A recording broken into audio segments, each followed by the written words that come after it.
Joining me now for another edition of the Knicks Film School pregame show with the Knicks, whoever's available, taking on the Indiana Pacers on Saturday night at MSG. We welcome in a friend of the pod, a longtime favorite of Knicks Film School. From Basketball She Wrote, which merch available, you should go get it now. Miss Caitlin Cooper. Caitlin, how you doing this morning? I'm tired. How are you feeling after the trade deadline yesterday? Long day, definitely a long day on Thursday. So, Caitlin, I wear many hats here at Knicks Film School, and one of them obviously being our pregame show host, and I take a lot of pride in that. But the thing I take even more pride in is the executive producer of all content here at Knicks Film School, and something I've always wanted to do, because I hope I can give you this compliment. You're one of my favorite people I like to listen to talk about the X's and O's of basketball. Well, right up there with you is my good friend Benjy Ritholtz. And I've always wanted to hear the both of you talk about the game, even if it's just like about both of our teams, the Knicks and the Pacers, or just basketball in general. So I decided for a very special edition of the pregame pod, I would bring on my good friend Benjy Ritholtz, and we would switch places for one day. Benjy, how are you today, my friend? Hello. This was very dramatic. I enjoyed that. A little pop in late in the pod. How are you? How's everybody doing? Caitlin, it's a pleasure to be here. How are you doing? I appreciated the special effects. Right? I'm now more awake than I was 5 seconds ago just from that. I think I just got a notification from Mr. Christopher Nolan. He's going to be bringing me on for his next project for both direction and visual effects consulting. So, in the spirit of me going full producer mode, I'm going to go behind the scenes and give the floor over to Benjy. The show is yours, guys. All right. Well, I guess Andrew already introed, but it's truly an honor and a pleasure to be here with you, Caitlin. I will tell you that I try to be humble. I think I consider myself in the know of basketball. On basketball Twitter, there are a few accounts that I consistently turn to learn something, including different ways. It's the creativity with which you look at the game. It's like the different voice you provide. So I want to tell you that. And that's why it's very much an honor for me to be on with you, because you teach me. So thank you for being here, and I'm really looking forward to diving in. So let's do it. I don't know if you had a chance to like publicly speak about I assume you have on your Patreon, et cetera, about the trade that happened, but maybe this is one of your first opportunities to kind of break down what the Pacers have done. And I'm fascinated to hear your perspective on this, because I know from your account that you are a Buddy Hield defender, even though I think he's one of the guys, there's always someone in every fan base that gets ripped on undeservedly. To me, as a fan my team has competed against the Pacers, I will tell you I'm terrified of Buddy Hield. When I watched this offense, the Indiana offense, and how obviously the speed with which they play, but the tremendous amount of options they have on any play, and what Buddy Hield meant to those options, the danger that he constantly is on the floor on any play, especially in transition where you have to find him. And that opens up so much for the Pacers when they're moving so quickly. And I know you've defended him. And they've replaced him to some extent with Doug McDermott, right? So there's still some movement shooting on the roster, but I don't think that's quite the level of Buddy, who is one of the best of the last decade by any metric. So looking at this, what does this mean to like this explosive Pacers offense, this swap, and like where do you see it going from here? Yeah, but I think mainly a lot of it had to do with the fact that they were pretty far apart in extension negotiation talks. And if you think that he's going to walk in the summer, they didn't want him to walk and they get nothing in return. So obviously they recoup some draft capital. And as you said, I agree with you. I have a lot of experience with Doug McDermott. You have experience with Doug McDermott as well, because he also played for the Knicks. And Rick Carlisle also has experience with Doug McDermott. And I think all that's fairly helpful. Some of the teammates carry over as far as TJ McConnell and Miles Turner goes. But just to Buddy Hield and speaking to him, there is a relationship existing between Tyrese and Buddy, where last year for a good portion of the year, they were close to the top of the league in the assist rate, which of course assists are dependent on someone making a shot. That's always helpful. And Buddy Hield did set the single season franchise record for made threes last year, and the shooting was down this year. But I like what you brought up, because I think that that's what I always have to try to counter with when people bring up the fact that Buddy's shooting has been down, and especially over these last several games where he was in a bit of a slump, is that even when he isn't doing something, he's still doing something. because he commands so much gravity with everything that he does. Like if Knicks fans watched the most recent game between the two teams, they saw some of the good and some of the bad of Buddy, but it's a basic stack screen action. Buddy's setting the stack screen. Miles is the ball screener, and Tyrese is so good at rejecting ball screens that he goes away from it. And a lot of times they don't even have to run the ball screen. It just becomes a rip for Miles to go to the rim. That leaves one defender to guard two. And both Knick defenders went to Buddy, and that just left Miles wide open under the rim. So a lot of times you're focused on, Tyrese's eye manipulation and what he's doing in that action, or, that it is a jump pass. I like jump passes, or how Miles is finishing it, and you're not seeing exactly how that guy got open. So a lot of times that is because of Buddy and what he can do in those types of sets, and also just how important he is as a ghost screener for Tyrese as well, where you can see that, like, in the in-season tournament, he had Al Horford on an island, and Al Horford actually went with Buddy Hield and released from Tyrese. That takes a lot. Nobody else on this roster is going to go set a ghost screen for Tyrese, and like Giannis is going to go with them. And not only just go with them, but slide down below the break of the three-point line and follow Buddy, despite the fact that he has shot the ball a little bit worse. So it's those types of advantages that I think that Buddy brings to the offense, in addition to just, what his overall know-how is. But obviously, the fourth quarter against the Knicks also showed some of the downsides to that as well. Yeah, although he wasn't exactly helped out by his coaching staff or the scheme in terms of being left there on Brunson and Island. You mentioned two of the actions that I was thinking of, and that's the stack action, which for those listening who don't know, is when usually a shooter will come set a back screen on the screener's man. So it's kind of a 3-person involved action. Buddy is often kind of melts from that wing straight into that stack spot. And God, I find that really a terrifying action to defend. And the other one is the ghost screening, which, it's not necessarily a set. It's almost like they'll like Tyrese will call that, or honestly, Buddy will do it on himself kind of constantly on any, like a play breaks down, the first action doesn't work. Well, here comes Buddy just setting either a screen or usually a ghost screen, which again, for those who don't know, you're not really setting the screen. You're kind of just like positioning yourself there and then slipping out, usually fading onto the opposite wing. And for the Knicks, especially because like they're often hiding Jalen Brunson there, they're not going to switch Brunson onto Tyrese. So the difficulty to navigate that, like, and we'll get into this for tomorrow's matchup. Like the Knicks won that game, the last matchup, just a week ago. I don't think the Knicks have progressed at all in terms of guarding these types of actions. I think when Tyrese has been in the game with the pace and the pick and roll attack and like the constant actions, I think the Knicks have really struggled to navigate it. I don't think they win that game if Tyrese frankly plays a full minute load, because the pick and roll defense hasn't looked good. And I don't know, like Doug McDermott does a lot of really nice things. He also moves well without the ball, but like I don't see that kind of threat in those types of actions. And he's not going to get the minute load, frankly, I don't think that Buddy gets, right? So it's even just in terms of the amount of time. I don't know if you have any thoughts on that as well. Yeah, I mean, I think it's somewhat twofold, because when they acquired Pascal, they had already moved Aaron Nesmith to the 3 for reasons that had made sense. But then Aaron, in that game, he was defending Jalen Brunson and he fouled out. And in the next game, he fouled out again, and he was defending mainly at the point of attack. So they insert Andrew Nembhard back into the starting lineup, which makes sense because he can be a secondary initiator next to Tyrese, and he's the better point of attack defender. He's, of the Pacers options, he's the best at staying skinny through a screen. But when you do that, you obviously do lose some of what Buddy's doing offensively. So, I mean, it was curious at the end of that game because Tyrese is on the minutes restriction, and it stood out because the two of them were separated in that way, that Buddy's out there being defended by Jalen Brunson, and he's not screening for the ball. Like, he wasn't the one being involved. Like, it was Pascal screening for Andrew Nembhard, which was just putting Precious Achiuwa onto Nembhard. And Precious is probably the switchiest defender that the Knicks have, I would guess, at least at the big position. So, and then what was even more curious about it is they literally end the third quarter, because I remember I tweeted this and I was like, oh, an inverted Buddy screen for Siakam. Like, be still my heart. It's finally happened.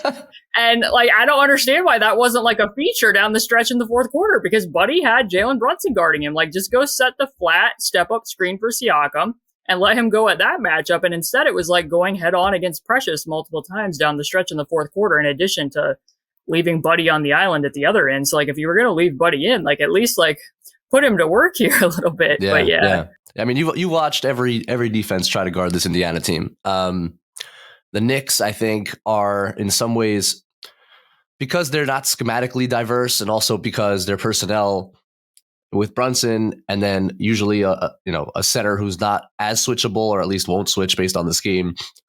Julius Randle, who's out there, who maybe could switch on Tyrese, but like the coach is hesitant.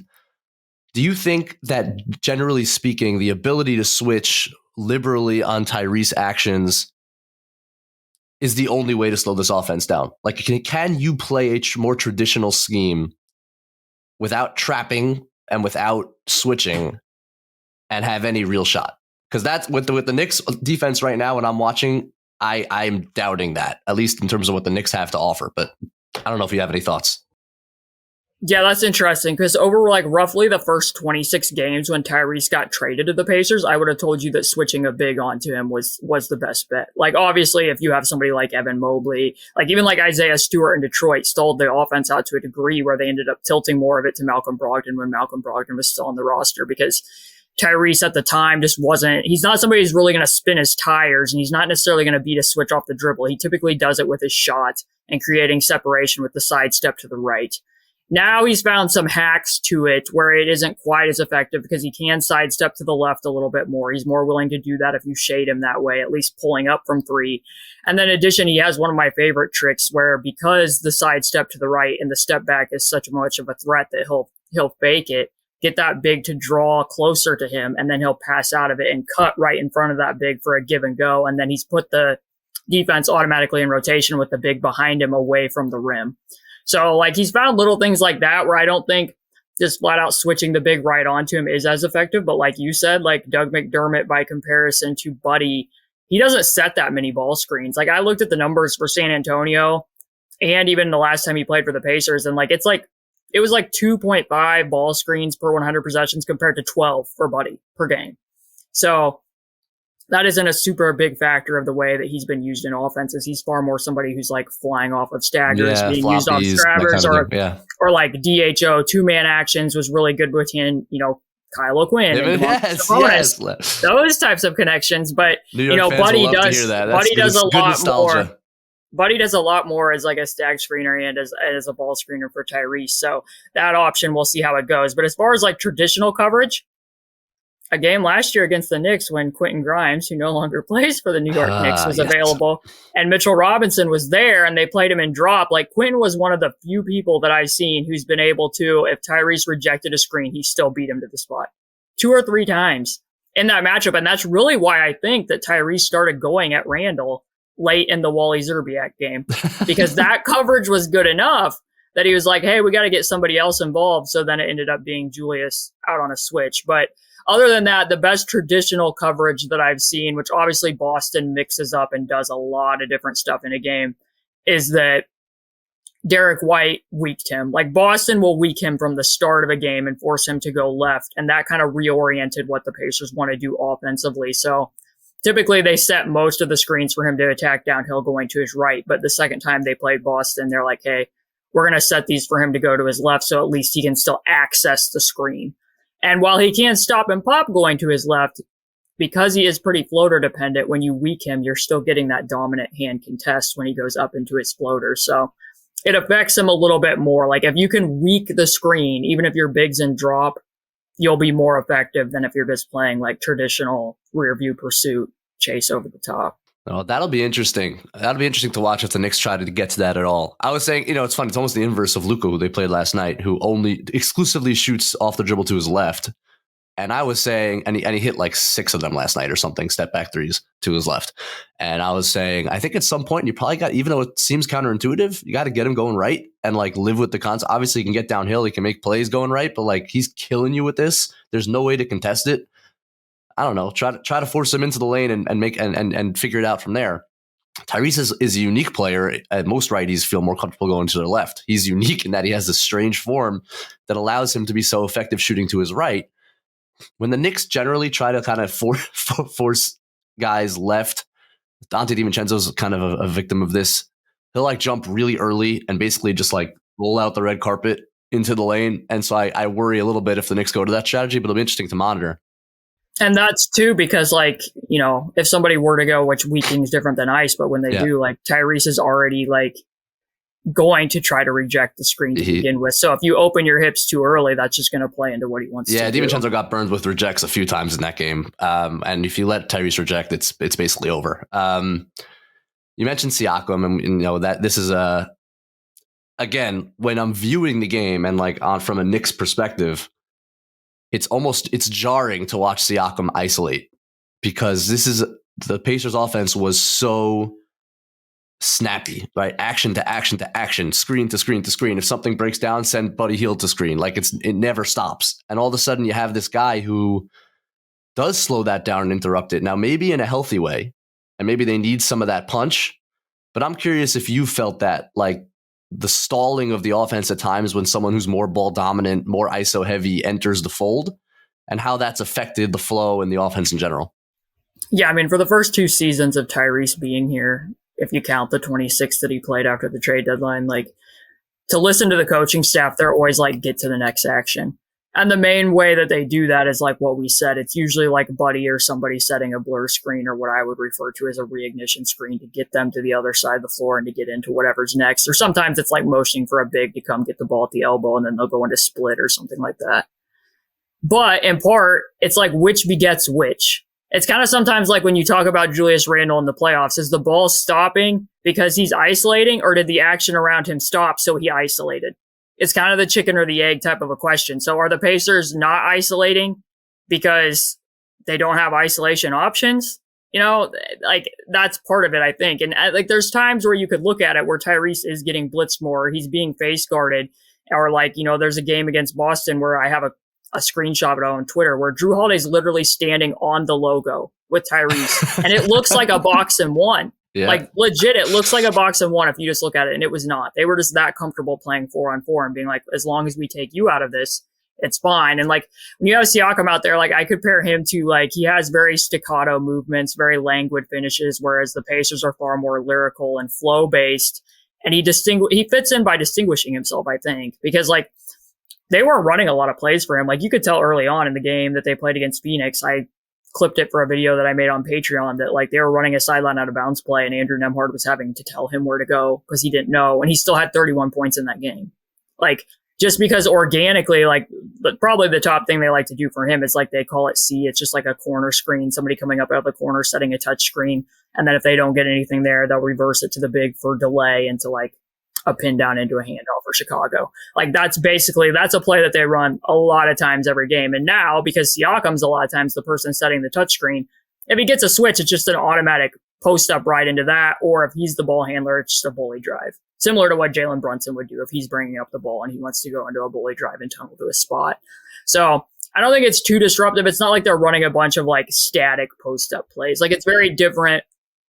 I just recently wrote an article comparing this because, like, when Sabonis was here for like the first 17 games of Rick Carlisle's tenure, his role was very whack. It didn't really make very much sense, to be quite honest. Like, there was clearly a war between Sabonis wanting to play out of triangle concepts and Rick Carlisle not wanting to play out of triangle concepts. And they would let him post, but he would have to dribble into the post up, and he's not very good like dribbling with his back to the basket this way. He's far better at side to side actions and DHOs, and there was some of that, but like, he was spending a lot of times in the corner. It didn't make a lot of sense. And now you can tell that Rick's more amenable to the way in which Siakam gets to his post ups or gets into some of those isolations where it still fits into the set, but then might look somewhat separatist because they're not necessarily getting to the next thing. But I think that it's been there. It's just the fact that like Tyrese hasn't really fully been there yet. Like, he's been injured with the hamstring, and then he's been on a minutes restriction. And then last night, like, not on a minutes restriction, but takes a total of like 6 shots in a game. So yeah, it's good in terms of their 2-man action. But I've gotten to watch, it depends on the defending personnel, but because Siakam's a 4 for the most part anyway, I know they've played him at the 5 or had him with other 4s occasionally. You get a little bit into the issue of if there's a wing on Siakam, it's just a very switchable action. So how have the Pacers, if at all, I know the minutes have been limited with both of them, but how are the Pacers trying to navigate that issue, if at all? And how do you see that going in terms of trying to open up that 2-man action? You want your 2 best players involved in as many actions as you can. How do you navigate that issue? sometimes it will be in transition where like a pet play that Nick Nurse has used for Siakam and that the Pacers have run in the past under Nate Bjorken, and now they're bringing back for Siakam now is just like a quick flip or a quick pitch in transition.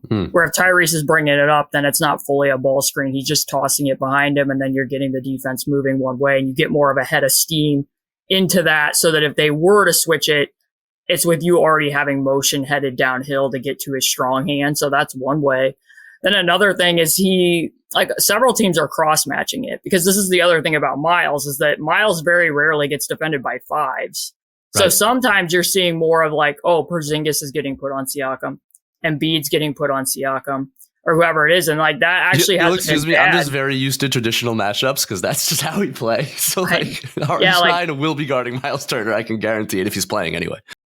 Yeah, so like the one thing about Siakam that they haven't really had from anybody when they've been cross-matched like that is that he can keep a live dribble in the middle of the floor.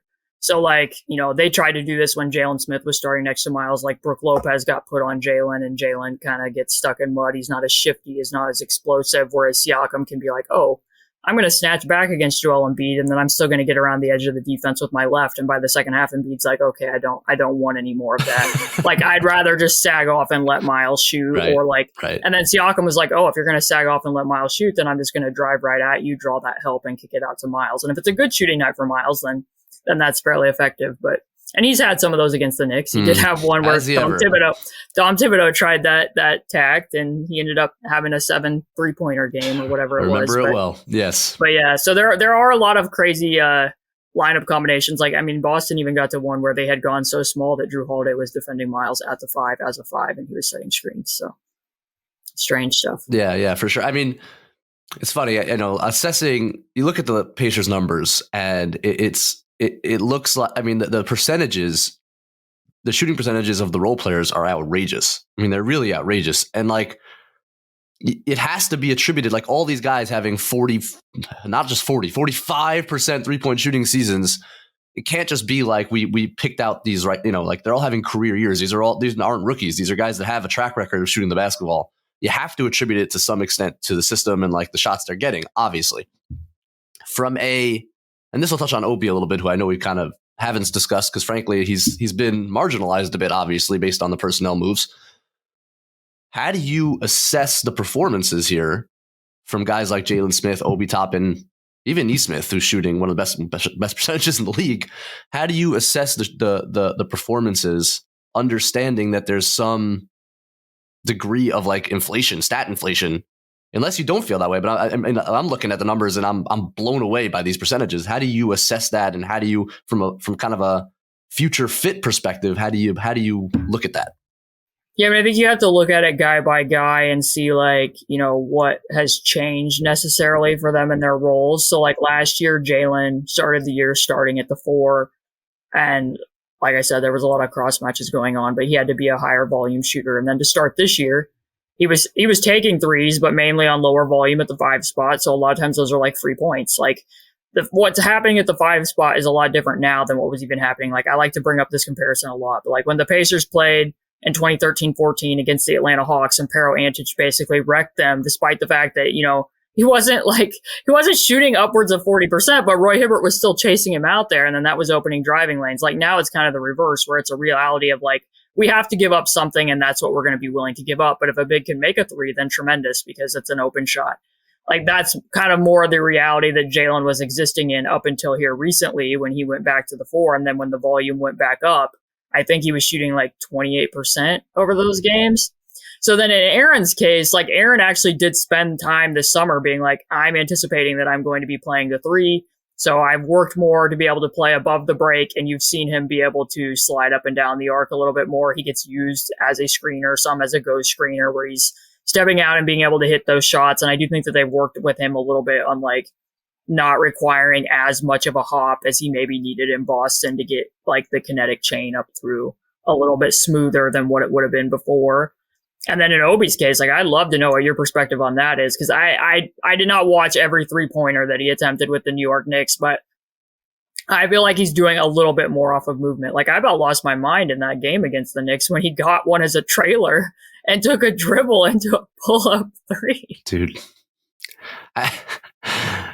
Yeah, that first half, I was like, this is going to be bad because he had a great first half. Not on both ends. Blocked a couple shots, like looked super. And then second half, you saw a little bit more of like some of the Obi issues in terms of it coincided with the Deuce McBride like personal 11-0 run. Yeah, and like Obi just like some decision making offensively, and then like rebounding and the stuff that pops up here and there. But with Obi, it doesn't feel like much more analysis than rhythm and touches. Like I do believe in that, and like the usage in New York was so ridiculous that he literally just stood in the corner. Like he did nothing else but stand in the corner for 12 minutes a game. And I think it's really hard to make a lot of shots like that. I just do. I think especially a player like him who has never done that before. Like at any point in his life, has he been like a corner guy? This is a Danny Green, right? Like this is a guy who spent his whole career screening, rolling, and like in Indiana, just like it's not even that. I don't even think his usage is up. Just like the usage percentage, I think it's actually down in Indiana, which is fascinating. But obviously, like the touches and the movement and the offense is just so much more complex, and I think it allows him to just feel more in rhythm. I don't know if there's anything more than that based on what I've watched. I think that's the thing that's kind of surprised me the most about him is I knew he was very active and fairly intuitive as a screener a lot of the time, but I didn't know that he was quite this good at continuing an advantage and being able to like catch the ball in the corner, put it down a couple times and be able to find the opposite wing or find the opposite corner and make a pretty quick passing decision in secondary type situation. So a good jump passer, by the way, a pretty good jump passer on his own right. Not too bad. And this is, look, for 3-4 years, this is what we were begging for is like, can we get this guy like moving a little bit? Like he can make some plays, like he does things, but alas, the contrast in the two teams is I think it's such a fascinating matchup because obviously the pace is on two sides of the spectrum. Like the Knicks crawl it up and down. Pacers are in hyperspeed. The way that so many Knicks possessions, basically like it's one or two actions and then, okay, nothing happened. Jalen, here's the ball. Julius, here's the ball. Go. Sometimes they'll call up a screen, but it doesn't need to be. Like it's basically create your own advantage, and both guys, thankfully, are very good at it. And it's an effective offense despite being so different. Whereas the Pacers, it's like, again, with Siakam kind of now contrasting a little bit, but it's like there's never not an action going on. It's just like a really fascinating matchup for that reason. And the games have, I think, lived up to that. Like it's just a really fun clash of styles. When they were playing last week and Brunson just like driving over and over and over again. And since Randle went down, the drives have been like a 25 a game, which is even more than Shai Gilgeous-Alexander. Like we're at like he's driving the ball more than anyone in the league. You use the word relentless on your account, which is a word that I use a lot as well. What do you think the Pacers do, if anything? And the Buddy mismatch won't be available to the Knicks, and assuming Jalen plays, which I hope he does. But even looking into the future matchups, like what would you do defensively with the Pacers personnel to at least try to slow this guy down? Is it an outright trap? The Knicks obviously just added a bunch of shooting, so it makes the calculus a little bit harder. What do you think in terms of defensive strategy? Will you allow me a little bit of time here to play to my audience and just gush about what that performance was? Please do. Like, first of all, like I have this saying that I like to use a lot that the quickest and easiest scouting report on a player is to watch them play against their old team. And obviously the Pacers are not Jalen Brunson's old team, but that's his old coaching staff. So in terms of knowing like the quirks and ticks of his game, you would think that they would know them as well as anybody. And when these two teams played a year ago around this time, they were very active in trying to funnel him into both corners, which I found to be curious because they were like icing him and trying to force him into the corner, even on the left side of the floor. But they were really doing it demonstratively on the right side. And Jalen did pretty well to escape out of that. And by the second half, they did exactly what you said. And they went very aggressive trapping him. And that did kind of work the game back into their favor a little bit because as good as Jalen is size, and it is a little bit harder for him to pass out of the top of a trap than it is for Tyrese Haliburton in order they have to short the trap a lot and find an outlet for him, which takes a little bit more time. And so like I know Pacer fans aren't going to want to hear this, but Buddy Hield was not the only player that was hunted in this most recent game. Obi Toppin got called into actions multiple times where they were automatically putting somebody at the nail the second that switch occurred. Tyrese Haliburton got targeted a number of times where they were just giving up left to the baseline on several occasions. Like Andrew Nembhard had a couple good possessions where he turned the water off, but even then, like he was getting a little bit hoppy on some of the pump fakes and the fouls that were being drawn. But like the one possession just absolutely blew my mind because they attempted to 3/4 court trap Jalen. He dribbled around it, advanced it up to Hartenstein, and then was going to get like a get action. Aaron denied it. He goes around in a loop trying to get out, like gut Chicago to get it at the top of the key. Aaron denied that. Then he does a comeback, and Aaron squared that up. And Tyrese was at the nail trying to take away his dominant left hand. And Jalen plays off of 2 feet, and despite the fact that he's like undersized for his position, somehow creates a ton of separation going to his right and makes a banker. Like that's basically just one person using the rest of his team as like a jungle gym to just completely dominate somebody 1-on-5. Like it was completely absurd at that point. But to answer your question, like I did after that game, I wanted to make a video because I was very curious to find out because the Knicks dominated them on the glass too. Like they gave up 24 offensive rebounds. The Pacers did. That's ridiculous and quite poor. So I wanted to know, like, did the rebounding get worse when they were trapping Jalen? Mm-hmm. So I went and looked at like how many times they had doubled on bully drives or they had attempted to, show or hedge on a pick and roll, or if it was just an out and out, like we went switch to blitz and forced the ball out of his hand. So there were 16 of those possessions. The Knicks scored like outright, just made a field goal on 5. So out of the remaining 11, they got out offensive rebounds on 5. So that's a pretty good offensive rebounding rate out of the blitzes, which kind of speaks to, what the gravitational waves can be and how that can kind of lead to, like in the fourth quarter when Jalen Brunson was on the floor, their offensive rebounding rate was over 70% because they had 10 offensive rebounds just in that quarter. So, it's kind of a double-edged sword. Like they don't really have anybody that's going to be able to hang with Jalen in single coverage, but then if they double him, they're already not a good rebounding team themselves, and they're going up against the best offensive rebounding team in the NBA. So, what do they do? And I think that might have been why they were like, okay, let's leave Buddy in space because we've tried to do this a few times and we've either given up a 3 or like the one time they got the ball out of Jalen's hands and then Aaron kind of lost his place on the trapping and then Jalen got it back and made a 3. So if it were me, I think that they probably need to be, maybe you can play it by ear, but if he starts in the way that he did in that game, I think that you just have to be willing to hard trap him and live with the consequences of it. Yeah, I mean, through this, especially post Randle, I think one thing that people are really starting to appreciate is his, I mean, it's relentless, but it's his stamina. I mean, the guy on an offensive, like you mentioned, I mean, he gets denied. First of all, he brings up the ball and he often gets 3/4, full court pressed, which to me, I'm like, hey guys, like, can Dante dribble up the court and can we get Jalen like coming off a Chicago or something to start? Like, do we have to do this thing where he has to get pressured for 3/4 so that we're starting the possession with 16? He's got to give it up and find a way to get it back. Now we're down to 9. Now he makes it happen anyway most of the time. So like, but like, I would like them to maybe vary the way they initiate sets a little bit once in a while. But I mean, he finds the ball after 10 seconds of running around, and then he's got somehow the energy to get into the lane. Sometimes he gets shut down on the first drive. Now he's driving again at you. Now he's in the paint. Now he's spinning, twirling, turning, pump faking. As you mentioned, like, it's not just the pivots and the footwork. It's how much separation he creates with those pivots and footwork. It's actually incredible for a guy his size. It's unbelievable. What he's done is just, I mean, I sing his praises all the time, so it's different to hear it from you. But I sing his praises all the time. But the guy is really unique, and it's interesting to hear you talk about the offensive rebounding. I think that's kind of undersold in terms of like a trap beating mechanism. Like you lose when the defense kind of moves up the floor, and now you're left with Isaiah Hartenstein leaning on sometimes not even your center. Right? It's just like an almost automatic for the Knicks to get that offensive rebound, and how much that can be a weapon for the Knicks. But that's really fascinating. Julius Randle, I'm curious to hear your perspective on this. We talked a little bit about how Siakam can be like a bit of a change of pace in terms of for the Pacers, like more of a static player.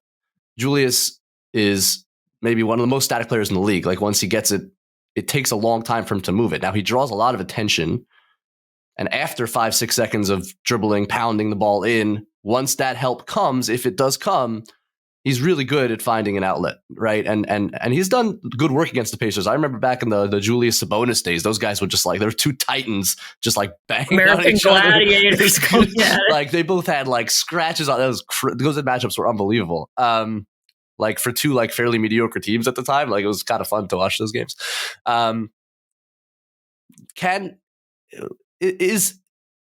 Do you think the Knicks have a higher ceiling at some point, replacing that with something more organic that fits next to Brunson?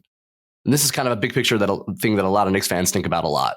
Like what is Julius's place on this roster? Now the roster's starting to make a whole lot of sense, especially with these moves. You have OG now as the all do it all defensive wing who can shoot space around Brunson. That makes a ton of sense. You brought in a more shooting Burks, Bogdanovic. You obviously have the diving centers, the rim protection. Julius is kind of this like curveball in there. Like, where does he fit? And is the long-term vision of the roster someone that maybe more of a 3-4, right? Slotting in there as more of a standstill shooter. Curious to hear your thoughts on Julius. Is there something he has to do or can do to be a better fit? Do you think the second creation that he provides is necessary for this roster? Just kind of a big picture question. I'm curious to hear your thoughts on. You know, it's interesting. Something that I haven't really thought a lot about with isolations versus, you know, some of what the Pacers do. And Tyrese is such an anomaly. And to a certain degree, the Pacers were, especially early, because I would like marvel at the fact that they could be playing at the speed that they were while also not being loose with the ball while playing at that breakneck speed.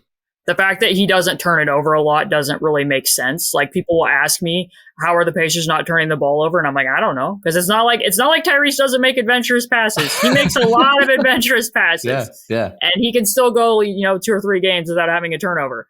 But that being said, that's an anomaly. So when you watch like the Knicks offense, they're going to win the possession war most games, because not only are they going to beat you on the offensive glass, but because they're not passing the ball as much and because the ball is sticking somewhat with Jalen and Julius, they don't turn it over as much. So they're getting more shot attempts than other teams. And like, I feel like some, at least to a degree, since the OG trade has happened and before OG got hurt, obviously, that there was some more motion going on. Like, I haven't looked at the numbers to see, but it felt like there was more secondary stuff happening around Julius than what I at least remember, especially in the second series against Miami. I think the swap, the RJ for OG starting lineup swap, naturally provided a bit more motion and movement, just because RJ was that kind of awkward third ball dominant handler in the lineup that never fully made sense. The numbers never supported the fact that it made sense, right? So you made that swap for someone who's at least more of a...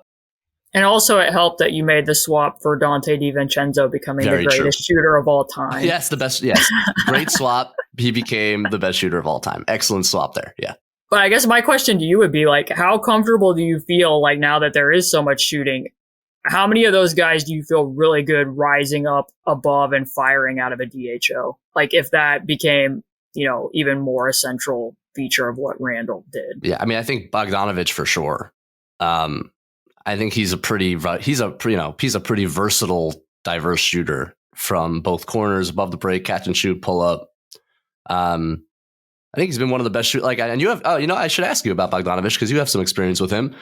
Like, is that something he did in Indiana? Because I've watching the tape, he does some of it. I mean, he's definitely a movement shooter, kind of maybe a loose definition, but he is a movement shooter. He's a pull-up shooter. I think he adds a lot in that sense. What do you think? Yeah, I mean, he did some of that with Sabonis. His role changed a lot over that little time span that he was here because Victor Oladipo went down and he took on a lot of his usage and was still able to maintain some of the efficiency there. Like, I don't really want Bojan Bogdanovic necessarily. Like, when Nate McMillan was trying to play hero ball without a hero, I wasn't thrilled with it. No. But when you can do other heroes, we're good there. Yeah. You can do other two-man stuff with Bogey. Like, Bogey game 3 against the Cleveland Cavaliers, give me more of that when, Victor's getting trapped and Bogey can make shots from deep range. That's quite helpful. But I think I am in favor of handoff offense with bigs. I'm not opposed to having, somebody at the 4 spot who you can filter touches through. I like having different ways to enter the offense and be able to go to different options. So I would certainly like to see it because this is going to be the best team, and at least in my opinion, that Julius Randle's played on with the Knicks. Like, I don't know. Like I know that Tyrese didn't play in that fourth quarter, but that was just like tremendous effort by the Knicks to be able to win that game. No, this was a week ago. They grind and they play. I mean, last night they have no players, and they're Luka had to play 40 and be dominant to really pull away in that game. That's the constant. It shouldn't be it is amazing how hard that team plays on a daily basis. Now, is that one of the reasons that 3/4 of the roster is now banged up? I don't know. Maybe that's a big debate on Knicks Twitter all the time, but they do. The Pacers are banged up a lot of the time, and they don't. They don't play that hard. Right. That's what Rick Carlisle said last night about their loss every quarter to the Warriors and gave up 130. And he was like, "Well, if we don't play hard and unselfish, we're not going to win." There's that contrast again, right? All right, I'll close with this. This will be our last question, and it's again kind of a big picture one. And I know we didn't focus that much on tomorrow's game, but I don't even know who's going to be playing in that game. Mm-hmm. And the rosters have been so both rosters there have been so much upheaval. It's like hard to even talk in the minute. Last big picture question is, okay, so you have this fascinating team that you're watching on a daily basis, analyzing. It's this explosive offensive team. The defense, I think it's really cool that Carlisle just kind of experimented early in the season and is like, let's just not help. And like, let's play every pick and roll 2-on-2 and like, let's see what happens. And like, I don't know, to me, that's again, like it has such an anti-Tibbs concept. Like probably the most anti-Tibbs concept that's ever existed is like not helping on pick and rolls and like loading up. And it's like, I can tell you it was maddening after a while. Yeah, right. And so Carlisle, and he adjusts. And I just think I don't know. I think that's cool from a coach to like, they're at a stage still where they can try to figure stuff out. And they're not like at like the point where they need to, I don't know. They're in an information gathering stage in some way, I think, right? Early in Tyrese's career here and his superstardom. So you got Siakam in. You got some really interesting surrounding pieces. The shooting obviously is outrageous. Let's assume they're, I don't know, between 5 and 8 seed this year. I think realistically, and you can tell me if you disagree, like maybe they put up a first round fight. If they find the right matchup, maybe could actually win a series, but like probably aren't going past the second round. What is the roster building? What is the need going forward? Where do they need? I think to me, it's like a point of attack defender. Like they need somebody who can actually like cover someone one-on-one. But like, what else are you looking for from a roster building perspective? And then from a strategic perspective, like what needs to happen for this team with this superstar and now an all-star next to him to like really make a leap to like contending status? I mean, I know that everybody thinks that by simply putting Buddy on a plane to Philadelphia, that the defense is suddenly going to be healed. That's a good pun, too. Yes, exactly. But, I think that they're still going to have to figure out, and I wrote this a couple weeks ago, because Boston was the first team that I had seen that had really targeted Tyrese from the very beginning of a game. Like, typically, for whatever reason, during the regular season, it feels like probably not as much of a concept to you because Brunson and Randle do this a lot from the start of games in terms of isolating who they call into actions. But like a lot of times against Tyrese, it doesn't typically happen until the fourth quarter. Even the Knicks though, like it's a lot of 1-5 pick and roll until the second half when they're like, you know what, let's actually target Buddy Hield. That's like it takes a lot of teams for whatever reason. It's like they go with their like kind of script in the first half, especially first quarter, and then like they slowly kind of devolve into matchup hunting later, I think. And Boston was very targeted in that not only were they just screening Tyrese into actions for like Jalen Brown and Jason Tatum, but also involving him in certain off-ball actions that he wasn't really handling that well either. Targeting just like with chin cuts, with Porzingis operating as the trigger man and various things like that as well. Yeah. So in addition to what they were doing with weakening him, then, they were draining his energy of what he was going to be able to do offensively with what they were having him do defensively. So I think finding ways that they're going to be able to protect him. And like right now they are starting what theoretically is their best defensive lineup. Although I've still seen some concerning trends here or there that have me, raising my antenna a little bit. Like, is that going to continue? What's that going to be? And, they're a team that the last 2 seasons they've played a fair amount of zone. And I kind of understand why they took that out because putting Tyrese at the top of it could sometimes be like paper mache a little bit. Like he tends to get overpowered by guys.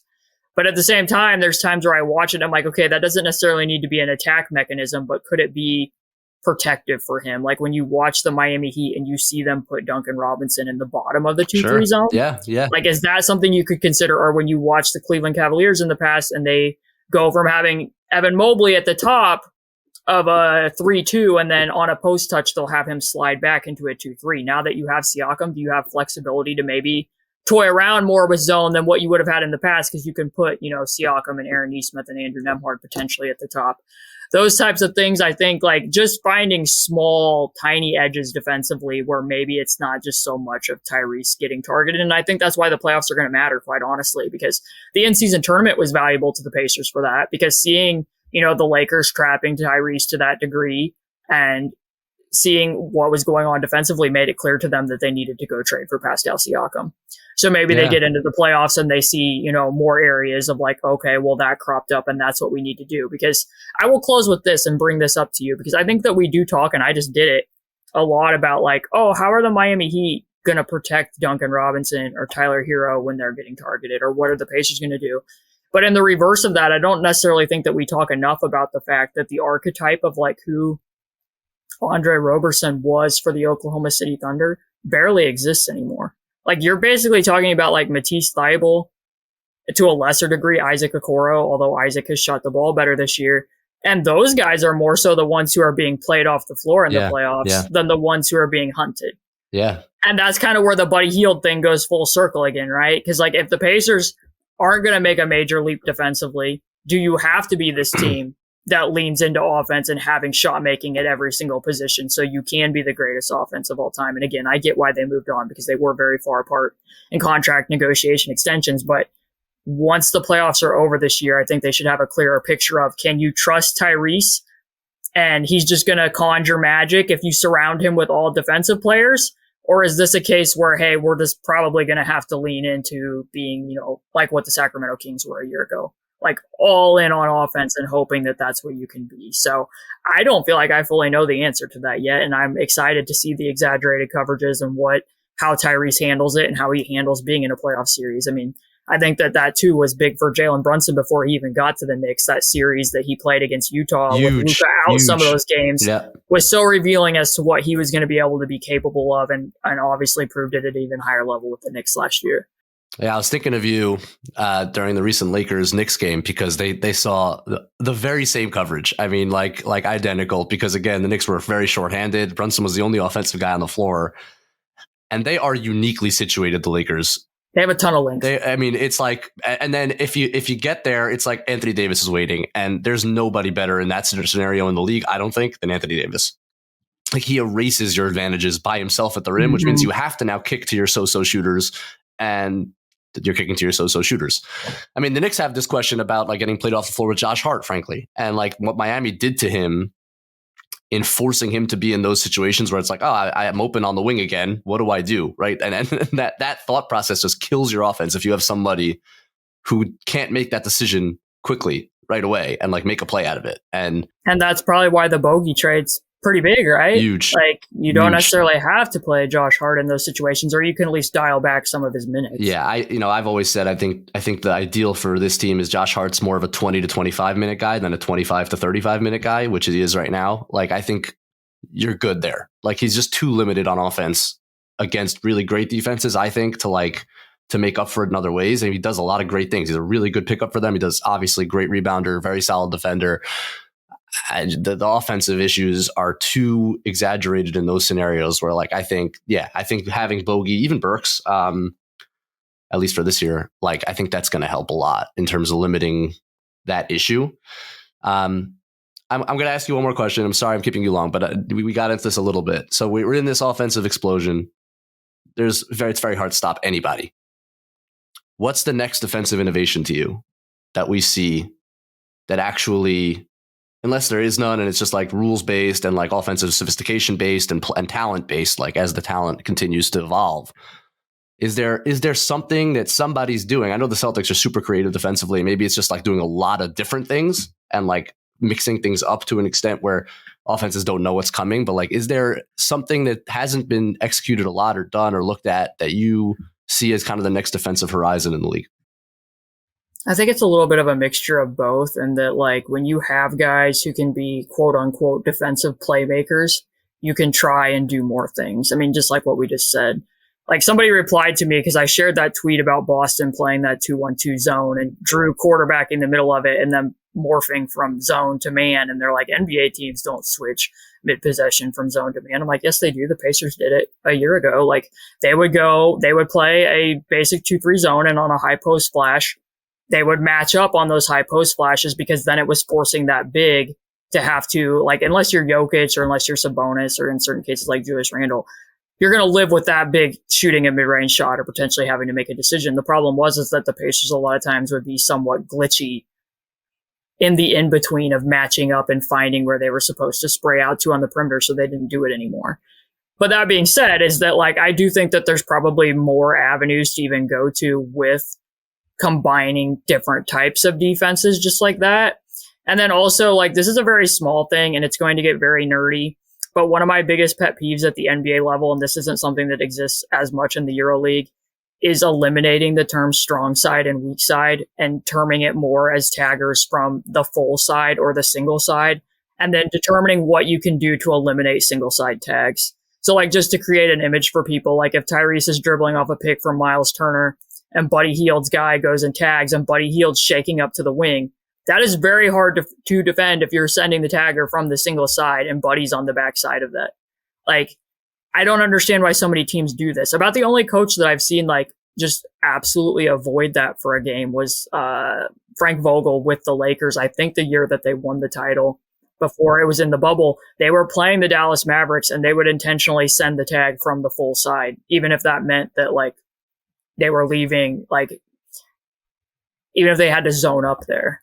So, like, I pointed this out last year too, because the Pacers would run like this chin set with Jordan Nwora where he was running middle pick and roll, and TJ McConnell would go off the chin cut and locate in the strong side corner. That was the full side, but every defense that ran this play would help off of the shake cutter. And then Jordan Nwora would just make a pass, and then the Pacers would get a wide open three out of it. Like, why wouldn't you be like, let's send the tag from TJ McConnell? Right. And then the downside being you might leave a 2v1 on the strong side in this scenario, right? Where, like, you have one guy covered, Sure. but you got to try to recover. But even so, the weak side pass, at least for some guys, like for a Haliburton, for example, and we talked about, like, the Knicks playing traditional covers, like that weak side is open so often. And it's like, and I feel like so more in, like, today's NBA, like, it's not, there's so many more guys who can make that one-handed whip pass to the opposite corner. Like, it's not as big. It's funny. It might work. It might still work against the Knicks because Brunson, it's not his strength. Once he's kind of in that painted area, it's like he's operating in that. He's not looking outside of it. And even then, there's other ways to avoid it. Like, even if you don't, like, if you're playing against that type of team and you're like, well, we don't feel comfortable doing the 2 versus 1, or like, what if one of them cuts and then our other guy can't get back out to the other shooter? Yeah. Like, then you can choose from a menu of coverages, perhaps. Right. So, like, if you know that it's based on the direction of the ball then. So, like, if it's going toward the single side, then you know we have people on the backside, and then maybe you blitz it because you know that you have numbers on the other side of the floor.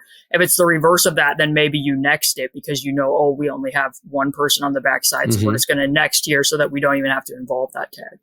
But then again, it goes back to what personnel do we have, and do we have people that can process this? Because you'd have to be making the call from the low man rather than the big, because the low man's going to know I'm on the full side of the court, and what if my guy runs the baseline? Then I'm going to need to be able to communicate to the big, hey, we can be in blitz, or we can be, you know, in this.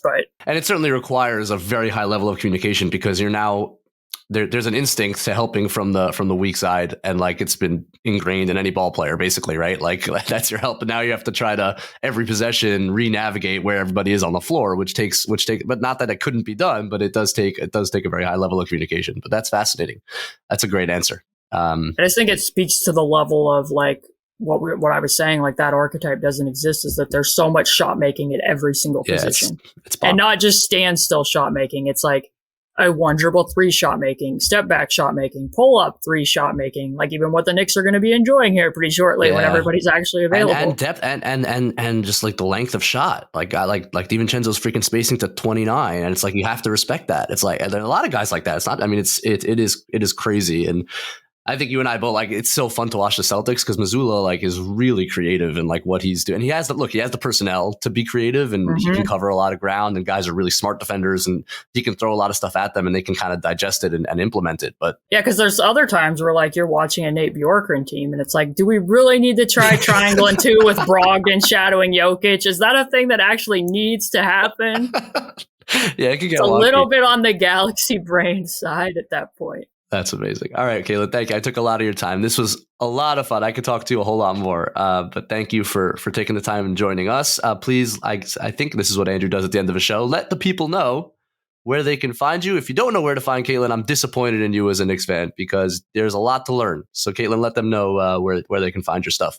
Right. So my handle is at C2_Cooper. If you go there in my bio, there's a link to my Patreon, patreon.com/basketballshewrote, where I do chats like this only in monologue form, sometimes after games. And I also do a lot of writing there as well. So people like these types of conversations. I'm happy to have you. And there's also like a free tier and I do several free trials a month too. So if you sign up, you'll get those automatically sent to your inbox. And hopefully I was listenable to Knicks fans. I do really enjoy your team. I like Jalen Brunson. And like, that's why I like this matchup so much is exactly the reason you said, because it is such a clash of styles and a clash of point guards in a really good and wonderful way. And then Wally Zerbiak can stir the pot a little bit if things are getting a little too boring. Anyway, all right. Thank you, Caitlin. This was awesome. I hope we do it again soon. This was a blast.